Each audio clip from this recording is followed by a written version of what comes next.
Good evening बच्चों।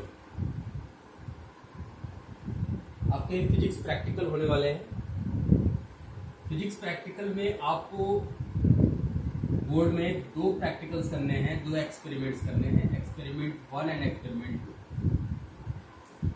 Experiment 1 जो होगा वो सेक्शन ए से होगा और एक्सपेरिमेंट 2 जो होगा वो सेक्शन बी से होगा।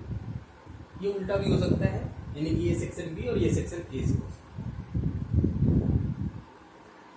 किसी भी एक्सपेरिमेंट में चाहे वो सेक्शन ए का हो या सेक्शन बी का हो, आपको इन पॉइंट्स को अपने बोर्ड की कॉपी में आंसर शीट में लिखना है। नंबर 1 एम, पूरा एम लिखेंगे। जो भी एम आपको स्लिप में मिलेगा उस स्लिप का पूरा एम आप लिखोगे। फिर आप लिखोगे रिक्वायर्ड ऑपरेटर्स, रिक्वायर्ड ऑपरेटर्स यानी कौन कौन से आपको डिवाइसेस चाहिए उसके अंदर। गैल्वेनोमीटर चाहिए, वोल्टमीटर चाहिए, पोटेंशियोमीटर चाहिए, लेंस चाहिए, ऑप्टिकल बेंच चाहिए। ये सारी चीजें आप मेंशन करेंगे एज पर रिक्वायरमेंट। तीसरी चीज आपके पास होगी थ्योरी। उस थ्योरी में आप सिर्फ फॉर्मूला लिखिएगा और फॉर्मूले का जो सिंबल्स होता है, जो फॉर्मूले में जो सिंबल्स होते हैं उनके आप यूजुअल मीनिंग्स लिख दीजिएगा। फॉर एग्जाम्पल, जैसे आपने फॉर्मूला यूज किया 1/f = 1/v - 1/u, तो अब ये u क्या होता है, v क्या होता है और f क्या होता है, इसको आप मेंशन कर देंगे इस थ्योरी वाले पार्ट में। और इसी थ्योरी वाले पार्ट में ही आप उसी के नीचे सर्किट डायग्राम बनाएंगे अगर जरूरत है, या रे डायग्राम बनाएंगे एज पर योर रिक्वायरमेंट। तो पहले एम लिखा, रिक्वायर्ड ऑपरेटर्स लिखा, थ्योरी लिखा, थ्योरी में आपने फॉर्मूला लिखा, फॉर्मूले में आपने सिंबल्स की यूजुअल मीनिंग्स लिखी, सर्किट डायग्राम बनाया या रे डायग्राम बनाया। नेक्स्ट पॉइंट होगा आपका ऑब्जर्वेशन। ऑब्जर्वेशन में आप least count,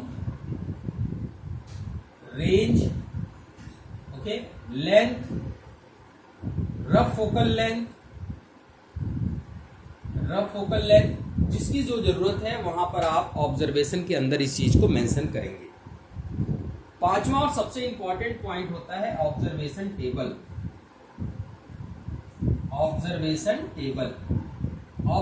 table as per requirement of the experiment आप ऑब्जर्वेशन टेबल बनाएंगे, कॉलम बनाएंगे, पेन से बनाएंगे।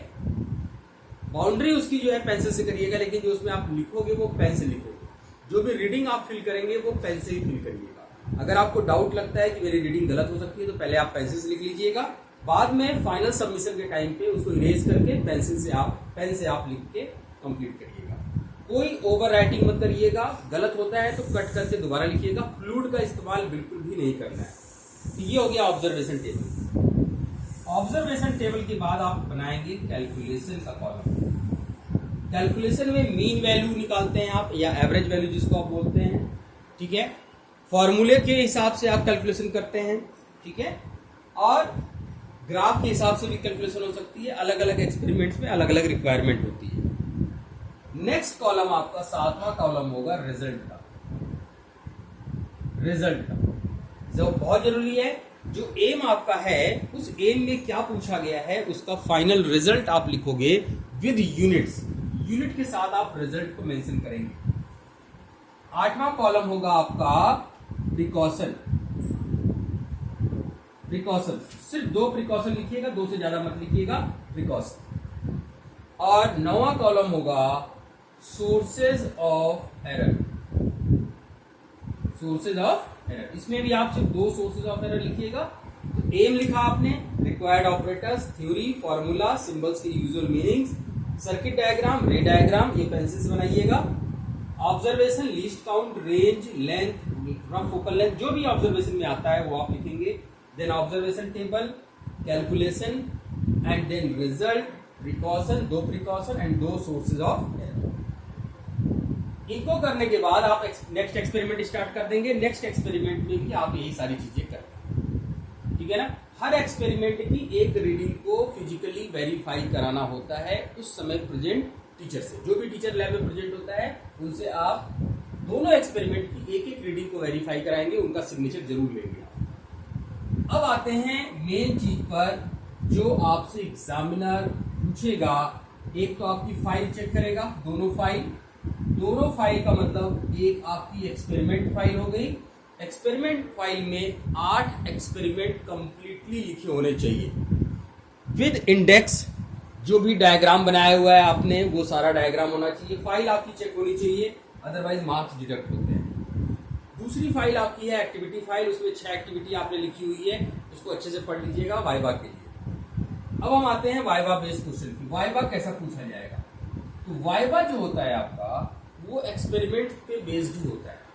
तो एक एक करके हम वाइवा के ऊपर बेस समझने की कोशिश करते हैं। जैसे आपका एक एक्सपेरिमेंट है, to find resistance of wire using metre bridge. अब ये एक्सपेरिमेंट है आपका। इस एक्सपेरिमेंट में क्या क्या क्वेश्चंस आपसे पूछे जा सकते हैं, एक्सपेक्टेड क्वेश्चंस क्या हो सकते हैं, ठीक है ना? ध्यान सुनिएगा, मीटर ब्रिज के ऊपर आपसे क्या क्या क्वेश्चंस पूछे जा सकते हैं। देखिए वाइवा के क्वेश्चन इनफाइनाइट होते हैं, एन नंबर ऑफ क्वेश्चंस आपसे पूछे जा सकते हैं, लेकिन मोस्ट एक्सपेक्टेड क्वेश्चंस जो होते हैं उस पर हम बात कर लेते हैं, ठीक है, ताकि हम कुछ तो जवाब दे पाए एग्जामिनर के सामने।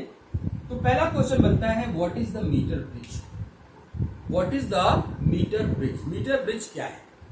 उसका जवाब क्या है? Metre bridge is a device which use to measure the unknown resistance. Metre bridge एक ऐसा डिवाइस है जो अननोन रेजिस्टेंस की वैल्यू को फाइंड करता है। अब दूसरा क्वेश्चन बनता है on what principle it works. Metre bridge का वर्किंग प्रिंसिपल क्या है? तो मीटर ब्रिज का जो वर्किंग प्रिंसिपल है वो है बैलेंस्ड व्हीट स्टोन ब्रिज। क्या? Balanced wheat stone bridge. अब एग्जामिनर आपसे कह सकता है कि बेटा जी बैलेंस व्हीट स्टोन ब्रिज का एक सर्किट डायग्राम बना के आप दिखा दो। तो ये है आपका बैलेंस्ड व्हीट स्टोन ब्रिज, इसको हम बोलते हैं बैलेंस्ड व्हीट स्टोन ब्रिज। इस बैलेंस्ड व्हीट स्टोन ब्रिज की खास बात ये होती है कि अगर रेशियो ऑफ रेजिस्टेंसेस सेम हो जाते हैं, R1 by R2 is equal to R3 by R4, तो इस गैल्वेनोमीटर में कोई करंट फ्लो नहीं करती है। यही है वर्किंग प्रिंसिपल मीटर ब्रिज का। दूसरा क्वेश्चन होता है कि इसका नाम मीटर क्यों है? मीटर क्यों है इसके नाम में? तो उसका जवाब है बच्चों, इसमें जो वायर यूज होती है वो 1 मीटर लॉन्ग वायर यूज होती है। अगर आप मीटर ब्रिज का सर्किट डायग्राम देखोगे तो मीटर ब्रिज के सर्किट डायग्राम में आपको दिखाई देगा कि उसमें ये सारी चीजें हम समझेंगे। इसमें जो वायर यूज होती है यहां से यहां तक वो 1 मीटर लॉन्ग होती है, ठीक है। अब इसको ब्रिज क्यों बोलते हैं? ब्रिज इसलिए बोलते हैं कि जो लेफ्ट और राइट में आपको गैप्स दिखाई दे रहे हैं इसको हम फिल करते हैं, ब्रिज करते हैं रेजिस्टेंस बॉक्स से और अननोन रेजिस्टेंस। राइट गैप में आप अननोन रेजिस्टेंस लगाते हैं, लेफ्ट गैप में रेजिस्टेंस बॉक्स लगाते हैं और ये 1 मीटर लॉन्ग है। यहां पर आप जोड़ते हो बैटरी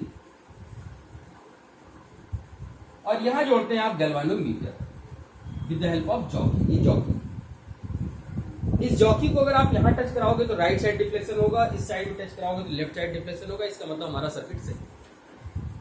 बेस क्या होता है किसका? यहां से आपने कोई एक रेजिस्टेंस निकाला, मान लो 1 ओम का रेजिस्टेंस निकाल लिया, इस जॉकी को टच कराया तुमने इस पॉइंट पर, मान लो ये लेंथ 30 सेंटीमीटर है, तो 1/30 is equal to x by 70। 1/30 is equal to x by 70। 100 minus 30 70, तो x की वैल्यू निकल गई। अब क्वेश्चन वही है कि इसमें जो 1 मीटर लॉन्ग वायर है ये किस मटेरियल का बना होता है? ये जो वायर होता है 1 मीटर का, ये एलॉय का बना होता है।